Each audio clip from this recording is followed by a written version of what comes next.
The subject of the Bhagavad Gita entails the comprehension of five basic truths. First of all, the science of God is explained, and then the constitutional position of the living entities, Jeevs. There is Ishwar, which means the controller, and there are Jeevs, the living entities, which are controlled. If a living entity says that he is not controlled but that he is free, then he is insane. The living being is controlled in every aspect, at least in his conditioned life.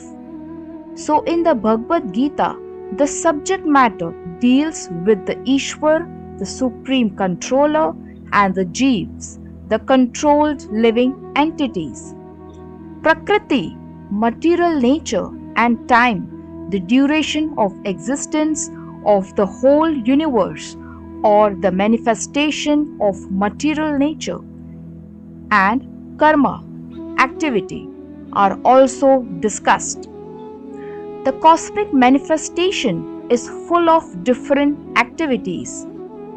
From Bhagavad Gita, we must learn what God is, what the living entities are, what Prakriti is, what the cosmic manifestation is, how it is controlled by time, and what the activities of the living entities are.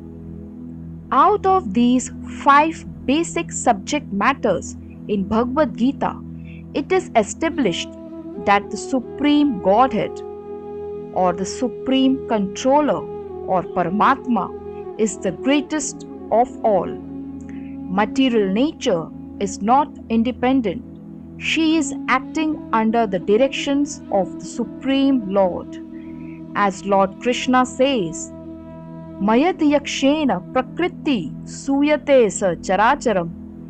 This material nature is working under my direction. When we see wonderful things happening in the cosmic nature, we should know that behind this cosmic manifestation there is a controller. Nothing could be manifested without being controlled. It is childish not to consider the controller.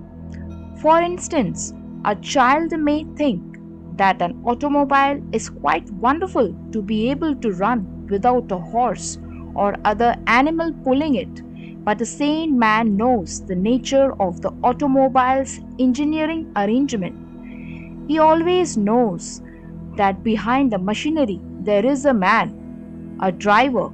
Similarly, the Supreme Lord is the driver under whose direction everything is working. The living beings are in quality like the Supreme Controller. For instance, a particle of gold is also gold.